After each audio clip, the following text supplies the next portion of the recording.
آج کی اس تفصیلی گفتگو میں ہم ایک ایسے موضوع پر بات کر رہے ہیں جو انسانی نفسیات اور پیسے کے درمیان جو ایک انتہائی پیچیدہ سا اور بعض اوقات حیران کن حد تک خطرناک تعلق ہے نا، اس کا ہم گہرا مطالعہ کریں گے۔ ہاں بالکل، اور جو ماخذ اور تحریریں آج ہمارے سامنے موجود ہیں نا، ان کا مرکزی خیال ایک بہت ہی دلچسپ سوال پر کھڑا ہے۔ مطلب یہ کہ جب انتہائی امیر اور کامیاب لوگ جن کے پاس سب کچھ ہوتا ہے وہ مزید پیسے کی ہوس میں پاگلوں جیسی حرکتیں کرتے ہیں تو ان کے دماغ میں دراصل کیا چل رہا ہوتا ہے؟ صحیح، اور ہم اسی رویے کے پیچھے چھپی جو نفسیات ہے، اس کے محرکات ہیں، ان کو سمجھنے کی کوشش کریں گے۔ اچھا، اس گفتگو کا جو آغاز ہے نا، وہ ایک ایسی کہانی سے ہوتا ہے جو بظاہر تو ایک عام سی محفل لگتی ہے، لیکن اس میں زندگی کا ایک بہت بڑا سبق چھپا ہے۔ ہاں، وہ شیلٹر آئیلینڈ والی کہانی ہے نا؟ بالکل بالکل۔ نیو یارک کے علاقے شیلٹر آئیلینڈ میں ایک انتہائی پرتعیش پارٹی چل رہی تھی، اور اس پارٹی کا جو میزبان تھا وہ ایک ارب پتی ہیج فنڈ مینیجر تھا۔ وہاں تاریخ کے دو بہت ہی مشہور مصنفین موجود تھے، ایک کرٹ وونیگٹ اور دوسرے جوزف ہلر۔ ہاں، ہلر وہی ہیں جنہوں نے وہ مشہور ناول کیچ 22 لکھا تھا۔ صحیح، اور اس محفل میں جو ان کی آپس میں بات چیت ہوئی نا، وہ محض کوئی عام گپ شپ نہیں تھی، بلکہ یہ جدید سرمایہ دارانہ نظام کے ایک بہت بڑے المیے کی طرف اشارہ تھا۔ کرٹ وونیگٹ جو ہیں وہ جوزف ہیلر کی طرف مڑتے ہیں اور ایک بہت ہی چھپتی ہوئی حقیقت بیان کرتے ہیں۔ ہاں، وہ کہتے ہیں کہ اس پارٹی کا جو میزبان ہے نا، اس نے صرف ایک ہی دن میں اتنے پیسے کما لیے ہیں جتنے ہلر نے اپنے اس مشہور زمانہ ناول کی پوری تاریخ میں اس کی رائلٹی سے بھی نہیں کمائے ہوں گے۔ بالکل، اور دیکھیں یہ ایک ایسا لمحہ تھا جہاں کوئی بھی عام انسان ہوتا نا تو وہ احساس کمتری کا شکار ہو سکتا تھا۔ مطلب ایک طرف وہ مصنف ہے جس نے دنیا کا ایک شاہکار تخلیق کیا ہے، اور دوسری طرف وہ شخص ہے جو صرف پیسوں کی سرمایہ کاری کر کے ایک دن میں اس سے کہیں زیادہ کما رہا ہے۔ صحیح بات ہے، لیکن جوزف ہیلر کا جو جواب تھا وہ واقعی کمال تھا۔ انہوں نے مسکرا کر بس اتنا کہا، ہاں یہ سچ ہے، لیکن میرے پاس ایک ایسی چیز ہے جو اس کے پاس کبھی نہیں ہوگی، اور وہ ہے کافی ہونے کا احساس۔ ارے واہ، کافی ہونے کا احساس! مطلب یہ ایک ایسا تصور ہے جو سننے میں بہت سادہ لگتا ہے، لیکن اگر ہم اپنے ارد گرد معاشرے کو دیکھیں، خاص طور پر اس طاقتور اور امیر ترین طبقے کو، تو معلوم ہوتا ہے کہ ان کے لیے کافی ہونے کی کوئی حد مقرر ہی نہیں ہے۔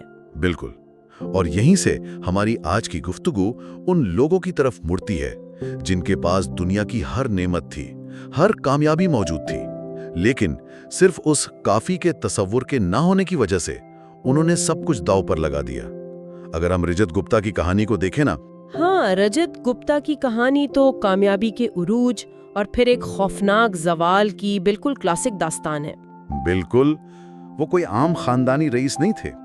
مطلب وہ کولکاتہ کی کچی آبادیوں میں پیدا ہوئے، نوعمری میں ہی یتیم ہو گئے، اور پھر اپنی بے پناہ ذہانت اور محنت کے بلبوتے پر انہوں نے وہ سب کچھ حاصل کیا جو ایک انسان کا خواب ہو سکتا ہے۔ اور ان کی کامیابیوں کا گراف واقعی حیران کن تھا۔ اپنی عمر کی 40ویں دہائی کے وسط تک پہنچتے پہنچتے وہ دنیا کی سب سے مایہ ناز کنسلٹنگ فرم میکنزی اس کے CEO بن چکے تھے۔ یہ عالمی کارپوریٹ دنیا کے چند طاقتور ترین عہدوں میں سے ایک ہے۔ صحیح۔ اور 2007 میں ریٹائر ہونے کے بعد بھی ان کا سفر رکا نہیں۔ انہوں نے اقوام متحدہ اور ورلڈ اکنامک فورم جیسے عالمی اداروں کے ساتھ کام کیا، بل گیٹس کے ساتھ مل کر انسانیت کی فلاح و بہبود کے بڑے بڑے منصوبوں میں حصہ لیا، اور اس کے علاوہ وہ 5 بڑی عالمی پبلک کمپنیوں کے بورڈ آف ڈائریکٹرز میں بھی شامل تھے۔ اور اعداد و شمار بتاتے ہیں کہ 2008 تک رجت گپتا کی کل ذاتی دولت $100 ملین تک پہنچ چکی تھی۔ مطلب $100 ملین۔ یہ ایک ایسا ہنسا ہے جسے عام زندگی میں سمجھنا بھی مشکل ہوتا ہے۔ بالکل، ذرا اس کا حساب لگا کر دیکھتے ہیں نا کہ اس کا عملی مطلب کیا بنتا ہے۔ اگر ہم اس $100 ملین پر سالانہ صرف 5% منافع کا بھی ایک محتاط اندازہ لگائیں تو یہ رقم 24 گھنٹے دن رات تقریباً $600 فی گھنٹہ بنتی ہے۔ $600 فی گھنٹہ؟ ارے واہ! ہاں، یعنی اگر کوئی شخص سو بھی رہا ہو نا، تب بھی ہر گزرتے گھنٹے کے ساتھ اس کے اکاؤنٹ میں $600 کا اضافہ ہو رہا ہے۔ तो इस मालियाती मुकाम पर पहुंचने के बाद जिंदगी में किसी भी चीज को हासिल करने के लिए मजीद पैसों की जरूरत बाकी नहीं रहती। इंसान जो चाहे जहां चाहे कर सकता है। बिल्कुल, लेकिन गुप्ता का मसला ये था कि वो इस $100 मिलियन तक मतलब महदूद नहीं रहना चाहते थे। गोल्डमैन सैक्स के बोर्ड ऑफ डायरेक्टर्स में बैठकर जहां उनके इर्द गिर्द दुनिया के अरबपति सरमायाकार मौजूद थे, वो महज एक करोड़पति नहीं रहना चाहते थे। वो अरबपतियों के उस मखसूस दायरे में शामिल होना चाहते थे। और यही वो ख्वाहिश थी जिसने उनसे वो कदम उठवाया जिसकी किसी को भी तवक्को नहीं थी। साल 2008 था जब पूरी दुनिया एक खौफनाक मालियाती बहरान की लपेट में थी। मार्केटें क्रैश कर रही थीं और गोल्डमैन सैक्स जैसे बड़े इदारों की बका भी खतरे में थी। हाँ, और ऐसे नाजुक वक्त में वॉरेन बफेट ने गोल्डमैन सैक्स को सहारा देने के लिए उसमें $5 अरब की सरमायाकारी करने का एक इंतहाई खुफिया फैसला किया था। और गुप्ता चूंकि बोर्ड के मेंबर थे, इसलिए उन्हें इस डील का इल्म अवाम से पहले हो गया। सही। और ये एक ऐसी मालूमात थी जो मार्केट का रुख बदल सकती थी। यहीं पर आलमे इनसाइडर ट्रेडिंग का तसव्वुर सामने आता है। इनसाइडर ट्रेडिंग ये है कि कोई शख्स किसी कंपनी के अंदरूनी खुफिया फैसलों की बुनियाद पर स्टॉक मार्केट में शेयर्स की खरीदो फरोख्त करे ताकि उसे नाजायज माली फायदा हो। बिल्कुल। तो गुप्ता गोल्डमैन की बोर्ड मीटिंग में फोन पर शरीक थे। जैसे ही मीटिंग में इस डील की हतमी मंजूरी दी गई, गुप्ता ने फोन बंद किया और उसके महज 16 सेकंड बाद, सिर्फ 16 सेकंड? जी हाँ, सिर्फ 16 सेकंड के अंदर उन्होंने राजा रत्नम नामी एक हेज फंड मैनेजर को कॉल की। हेज फंड्स दरअसल इंतहाई अमीर लोगों की सरमायाकारी के वो पूल्स होते हैं जो मार्केट में बड़े खतरनाक दांव खेलते हैं। हाँ, अब इस कॉल की कोई बाकायदा ऑडियो रिकॉर्डिंग तो मौजूद नहीं थी, लेकिन उसके फौरन बाद जो कुछ हुआ ना, वो सारी कहानी खुद ही बयान कर देता है। कॉल खत्म होते ही राजा रत्नम ने फौरी तौर पर गोल्डमैन सैक्स के 1,75,000 शेयर्स खरीद लिए। और चंद घंटों बाद जब वॉरेन बफे की सरमायाकारी की खबर पब्लिक हुई तो शेयर्स की कीमत आसमान पर पहुंच गई और राजा रत्नम ने बैठे बिठाए $1 मिलियन कमा लिए। और मामला यहाँ तक रुका नहीं। SEC यानी सिक्योरिटीज एंड एक्सचेंज कमीशन की तहकीकात के मुताबिक गुप्ता की तरफ से फराहम की गई इस तरह की गैर कानूनी मालूमात की बुनियाद पर मजमूई तौर पर $17 मिलियन का मुनाफा कमाया गया, जो कि एक इंतहाई संगीन जुर्म था। और इस्तिगासा के लिए ये साबित करना बहुत आसान था और इसका अंजाम वही हुआ जो होना था। रजत गुप्ता और राजा रत्नम दोनों को कैद की सजा सुनाई गई। एक ऐसा शख्स जिसने अक़वाम मुत्तहिदा और बिल गेट्स के साथ दुनिया की बेहतरी के लिए काम किया था, वो जेल की सलाहों के पीछे था। और उसकी वो साख जो उसने दहाइयों की कड़ी मेहनत से बनाई थी, वो महज 16 सेकंड के एक गलत फैसले की वजह से हमेशा के लिए खाक में मिल गई। लेकिन हाँ, ये कहानी यहीं खत्म नहीं होती। अगर रजत गुप्ता का वाकया रुतबे के हुसूल की एक अंधी दौड़ था ना, तो उसके कुछ ही अरसे बाद एक और कहानी सामने आई जो और भी ज्यादा पुरस्कार थी। आप बर्नी मेडॉफ की बात कर रहे हैं ना? जी बिल्कुल। आज दुनिया बर्नी मेडॉफ को तारीख के सबसे बड़े पोंजी स्कैमर के तौर पर जानती है। और पोंजी स्कीम तो एक ऐसा फ्रॉड होता है जिसमें कोई हकीकी कारोबार नहीं होता, बस नए सरमाएकारों से मिलने वाले पैसों को पुराने सरमाएकारों में मुनाफे के तौर पर बांट दिया जाता है ताकि ये वहम बरकरार रहे कि सब ठीक है। हाँ, लेकिन मेडॉफ की कहानी का एक पहलू ऐसा है जो अक्सर लोगों को मालूम ही नहीं है, और वो ये कि जब उसने ये फ्रॉड शुरू किया तो वो कोई नाकाम इंसान नहीं था। वो वॉल स्ट्रीट पर एक इंतहाई कामयाब और मुकम्मल तौर पर कानूनी कारोबार चला रहा था। वो एक मार्केट मेकर था। मार्केट मेकर यानी जो खरीदारों और बेचने वालों को आपस में मिलाते हैं? बिल्कुल। उसे आप एक मसरूफ हाईवे पर टोल प्लाजा की तरह समझ सकते हैं। जब भी कोई शख्स शेयर्स खरीदता या बेचता, मार्केट मेकर हर लेन देन पर चंद सेंट का कमीशन रखता है। 1992 के वॉल स्ट्रीट जर्नल की रिपोर्ट के मुताबिक मेडॉफ की कानूनी फर्म न्यूयॉर्क एक्सचेंज के कुल हुजम का 9% हैंडल कर रही थी। 9%? मतलब वो रोजाना $740 मिलियन के तिजारती लेन देन करवा रहा था। और इस कानूनी और इंतहाई महफूज कारोबार से उसे कितना मुनाफा हो रहा था?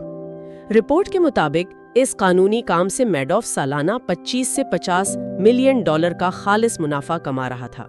ये एक ऐसी रकम है जो उसे कानूनी तौर पर दुनिया के अमीर तरीन अफराद की सफ में खड़ा करती थी। तो फिर यहाँ आकर इंसान का जहन पूरी तरह उलझ जाता है। अगर हम पढ़ें कि एक गरीब इंसान ने जुर्म किया है, तो वो गलत होने के बावजूद किसी हद तक काबिल फहम लगता है। न्यूयॉर्क टाइम्स की एक रिपोर्ट में एक स्कैमर ने कहा था कि गुर्बत इंसान को दूसरों का दर्द महसूस नहीं करने देती। लेकिन रजत गुप्ता और बर्नी मैडॉफ जैसे लोग, उनके पास तो बका का कोई मसला नहीं था। उनके पास सैकड़ों मिलियन डॉलर्स थे, इज्जत थी। फिर ऐसा क्या होता है कि जिन लोगों के पास पहले ही सब कुछ होता है, वो मजीद के लिए अपना वो सब कुछ तबाह कर देते हैं जो उनके पास होता है? देखें, इस सवाल का जवाब ना इंसानी नफ्सियात की बहुत गहरी तहों में छुपा है। सबसे पहली बात तो ये है कि उन लोगों के जहन में कॉफी होने का कोई तस्वुर ही मौजूद नहीं था। इसके पीछे एक खतरनाक नफ्सियाती खेल काम करता है, जिसे हम आगे बढ़ती हुई मंजिल या मूविंग गोल पोस्ट कह सकते हैं। सही। इंसानी दिमाग को इर्तिकाई तौर पर इस तरह डिजाइन किया गया है कि वो हमेशा मजीद की तलाश में रहता है। दिमाग को जब भी कुछ मिलता है, वो डोपामीन नामी एक केमिकल खारिज करता है, जिससे खुशी मिलती है, लेकिन ये एहसास बहुत जल्द खत्म हो जाता है और दिमाग मजीद की तलब करने लगता है। बिल्कुल, और जदीद सरमायादाराना निज़ाम इसी जिबलत को इस्तेमाल करता है। जब कोई शख्स एक मंजिल पर पहुंचता है तो उसका हदफ खुद ब खुद मजीद आगे सरक जाता है। इसकी एक बहुत बड़ी मिसाल 1998 में सामने आई थी। हाँ, वो लॉन्ग टर्म कैपिटल मैनेजमेंट वाला वाकया ना? जी, LTCN नामी एक इंतहाई मशहूर हेज फंड था। उसको चलाने वाले कोई आम लोग नहीं थे। उनमें नोबल इनाम याफ्ता माहिरीन शामिल थे। उनमें से हर एक के पास करोड़ों डॉलर्स मौजूद थे। और फिर उन्होंने मजीद कमाने की होश में ऐसा रिस्क लिया कि तारीख की सबसे बड़ी बुल मार्केट में भी सब कुछ डुबो दिया। और वॉरेन बफेट ने उस पर एक बहुत ही गहरी बात कही थी। उन्होंने कहा कि ऐसा पैसा कमाने के लिए जो उनके पास नहीं था और जिसकी उन्हें कोई जरूरत भी नहीं थी, उन्होंने उस पैसे को खतरे में डाल दिया जो उनके पास था और जिसकी उन्हें वाकई जरूरत थी। तो मतलब मंतकी तौर पर ये एक इंतहाई बेवकूफाना अमल है कि इंसान गैर जरूरी चीजों की खातिर अपनी अनमोल चीजें दांव पर लगा दे। बिल्कुल, लेकिन जब लालच का खेल शुरू होता है ना, तो मंतक खत्म हो जाती है। अच्छा, एक मिनट, मैं यहाँ थोड़ा सा सवाल उठाना चाहूंगा। हम लालच की मजम्मत कर रहे हैं और ये दुरुस्त भी है, लेकिन अगर हम जदीद सरमायादाराना निज़ाम को देखें तो क्या इसकी बुनियादी मुसाबकत, हसद और आगे निकलने की ख्वाहिश पर नहीं रखी गई? सही। क्या यही वो हसद और लगन नहीं है जो इंसान को रातों को जागकर मेहनत करने का ईंधन फराहम करती है? अगर सब लोग ये सोच लें कि उनके पास काफी है, तो क्या दुनिया की तरक्की रुक नहीं जाएगी? ये एक बहुत अहम जवाबी इस्तिदलाल है। मैं समझती हूँ कि मुसाबकत वाकई मेहनत का ईंधन है, लेकिन हम यहाँ सिर्फ मुआशी तरक्की की बात नहीं कर रहे। हम इंसानी खुशी और जहनी सुकून की बात कर रहे हैं। नफ्सियात के माहिरीन बताते हैं कि खुशी का एक बहुत ही सादा सा फार्मूला है। अच्छा, क्या फार्मूला है? खुशी बराबर है आपके हासिल करदा नताइज माइनस आपकी तवक्कुआत, यानी नताइज माइनस तवक्कुआत। अगर किसी शख्स के नताइज बहुत तेजी से बढ़ रहे हैं, लेकिन साथ ही उसकी तवक्कुआत भी बिल्कुल उसी रफ्तार से बढ़ रही हैं, तो वो कभी खुशी महसूस नहीं कर पाएगा। उसे लगेगा वो वहीं खड़ा है। हाँ, और इस तवक्कुआत के बढ़ने की सबसे बड़ी वजह समाजी मुवाजना है ना, जिसे हम सोशल कंपैरिजन कहते हैं। हम हमेशा खुद को उस शख्स से नापते हैं जो हमसे ऊपर होता है। ये एक ऐसी ना खत्म होने वाली सीढ़ी है जो इंसान को थका देती है। बिल्कुल, और अदादो शुमार इस हकीकत को बड़ी खूबसूरती से वाज़ेह करते हैं। फर्ज करें एक नया बेसबॉल का खिलाड़ी है जो सालाना $5 लाख कमाता है। दुनिया के किसी भी आम मेयार के मुताबिक वो एक इंतहाई अमीर शख्स है। सही। लेकिन जब वो ड्रेसिंग रूम में अपने ही साथी माइक ट्राउट को देखता है ना, जिसका 12 साला मुआहिदा $430 मिलियन का है, यानी वो साल के 36 मिलियन कमा रहा है, तो वो $5 लाख कमाने वाला खिलाड़ी खुद को अचानक गरीब महसूस करने लगता है। और यही नफ्सियात हम रोजमर्रा जिंदगी में देखते हैं। जब एक आम इंसान बड़ी मेहनत से गाड़ी खरीदता है तो वो खुश होता है, लेकिन अगले दिन पड़ोसी को उससे बड़ी गाड़ी में देखकर उसकी खुशी गायब हो जाती है। मसला वो खिलाड़ी या आम इंसान नहीं है, मसला ये सीढ़ी है। बिल्कुल। अब माइक ट्राउट को लग सकता है कि $36 मिलियन बहुत बड़ी रकम है, लेकिन अगर वो टॉप 10 हेज फंड मैनेजर्स की फहरिस्त की तरफ देखे जिन्होंने 2018 में कम से कम $340 मिलियन फी कस कमाए, तो ट्राउट खुद को बहुत छोटा महसूस करेगा। और ये मुवाजना तो यहाँ भी नहीं रुकता। वो हेज फंड मैनेजर जिसने 340 मिलियन कमाए, वो टॉप 5 मैनेजर्स की तरफ देखेगा जिन्होंने 770 मिलियन कमाए थे। वो टॉप मैनेजर्स फिर वॉरेन बफेट की तरफ देखते हैं, जिनकी दौलत में 3.5 बिलियन डॉलर का इजाफा हुआ। और अगर वॉरेन बफेट जेफ बेजोस की तरफ देखें, जिनकी दौलत में इसी साल 24 बिलियन डॉलर का इजाफा हुआ, तो ये मुवाजना तो पागलपन बन जाता है। मतलब जेफ बेजोस 1 घंटे में उससे ज्यादा कमा रहे थे जितना वो शुरू वाला खिलाड़ी पूरे साल में कमाता है। बिल्कुल। तो इस पूरी सीढ़ी को देखने के बाद एक बात वाज़ेह हो जाती है कि ये एक ऐसे जंग है जिसे जीता ही नहीं जा सकता। आप जहां भी पहुंच जाएं, हमेशा कोई ना कोई आपसे ऊपर होगा। इसीलिए लास वेगस के एक कैसीनो डीलर की नसीहत यहाँ बहुत बरमहल है। अच्छा, क्या नसीहत थी वो? जब उससे पूछा गया कि कैसीनो में जीतने का वाहिद तरीका क्या है, तो उसने कहा था कि जीतने का वाहिद तरीका ये है कि जैसे ही कोई शख्स दरवाजे से अंदर दाखिल हो, वो उसी वक्त फौरन बाहर निकल जाए। दौलत के मवाजने का भी यही उसूल है। इस खेल को जीतने का वाहिद तरीका ये है कि इसका हिस्सा ही ना बना जाए। क्या बात है। लेकिन देखिए, जब भी ये काफी है का नजरिया सामने आता है ना, तो लोगों को एक गलत फहमी होती है। उन्हें लगता है कि काफी कहने का मतलब है कि हमने तरक्की करना छोड़ दी है, हम कदामत पसंद हो गए हैं या मौके ठुकरा दिए। ये एक बहुत आम लेकिन खतरनाक गलत फहमी है। काफी का मतलब मेहनत छोड़ना नहीं है। इसका मतलब ये पहचानना है कि अगर मजीद की होश लामहदूद हो जाए ना, तो वो इंसान को पछतावे के एक ऐसे मकाम तक ले जाएगी जहां से वापसी मुमकिन नहीं होती। बिल्कुल। और जो तहरीरें हम देख रहे हैं ना, उनमें इस चीज को समझाने के लिए खुराक की एक बड़ी शानदार तमसील दी गई है। मतलब जब हम खाना खाते हैं तो ये जानने के लिए कि हमारा मैदा कितना खाना बर्दाश्त कर सकता है, हम तब तक तो नहीं खाते ना जब तक हमें कह ना आ जाए। बिल्कुल नहीं खाते, क्योंकि हमें पता है कि मैदे का दर्द किसी भी लजीज खाने के मजे से ज्यादा होता है। एक खुदकार निजाम है जो इंसान को रोक देता है। लेकिन हैरानी की बात है कि पैसों और सरमायाकारी में लोग इस उसूल पर अमल नहीं करते। वो तब तक भागते हैं जब तक टूट ना जाए। और ये टूटना कई शक्लों में सामने आता है। बाज़-औक़ात काम की ज़्यादती से सेहत तबाह हो जाती है, और बाज़-औक़ात रिजत गुप्ता की तरह कोई गैर कानूनी शॉर्टकट इंसान को सीधा जेल पहुंचा देता है। इस हवाले से गुप्ता का जेल से रिहाई के बाद दिया गया बयान बहुत चश्मकशा है। उन्होंने क्या कहा था? उन्होंने कहा कि किसी भी चीज से ज्यादा लगाव ना रखें, ना अपनी साख से, ना कामयाबियों से। अब मैं सोचता हूँ कि इन चीजों से क्या फर्क पड़ता है। ठीक है, मेरी साख तबाह हो गई, लेकिन ये तभी परेशान कुन है जब मुझे उससे बहुत लगाव हो। ये तो एक इंतहाई खतरनाक सोच है। एक ऐसा शख्स जिसने अपना सब कुछ खो दिया, वो अब दलील दे रहा है कि साख्त की कोई अहमियत ही नहीं है। असल में अगर हम इसका नफ्सियाती तज्जिया करें ना, तो ये कोई गहरी हिकमत नहीं है। ये महज एक ऐसे शख्स की खुद को तसल्ली देने की कोशिश है जो जानता है कि उसने जो गवाया है वो वापस नहीं आ सकता। हकीकत तो यह है कि साख्त बिल्कुल अनमोल है। बिल्कुल अनमोल है। आज़ादी अनमोल है, खानदान, दोस्त अनमोल हैं, रात की पुरसुकून नींद अनमोल है। और इन चीज़ों को बचाने का वाहिद तरीका ये है कि इंसान को मालूम हो कि वो कौन सा मकाम है जहां उसे तस्लीम करना है कि अब मजीद की होश उसकी अनमोल चीज़ों को दांव पर लगा देगी। सही। तो अगर हम इन तमाम बातों को समेटें तो ये वाज़ेह होता है कि कामयाबी का सबसे मुश्किल हुनर उस आगे बढ़ती हुई मंजिल को रोकना है। ये सच है कि सुनने वालों में से शायद ही कोई $100 मिलियन कमा सके, लेकिन हर शख्स अपनी जिंदगी में एक ऐसी पोजीशन में आता है जहां उसकी जरूरियात पूरी हो रही होती हैं। उन्हें वहां रुकना सीखना होगा। बिल्कुल। उनके लिए सबसे बड़ा चैलेंज यही है कि वो समाजी मुवाजने के इस खेल से खुद को बाहर निकालें और इस गोल पोस्ट को मजीद आगे धकेलने से गुरेज करें। सही। तो इस तफसीली गुफ्तगू के इख्तिताम पर मैं एक आखिरी और गहरा नुक्ता सामने रखना चाहूंगा। हमने देखा कि लालच किस तरह बड़े बड़ों को खाक में मिला देता है, लेकिन काफी का एहसास पैदा करने का तरीका हैरत अंगेज तौर पर सादा है, जिसके लिए अनमोल चीजें दांव पर लगाने की जरूरत नहीं होती।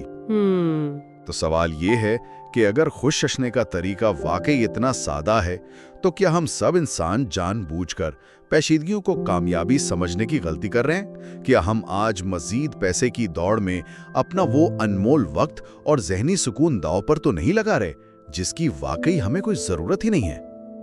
इस सवाल का जवाब हर फर्द को अपने अंदर तलाश करना होगा। सोचते रहिएगा।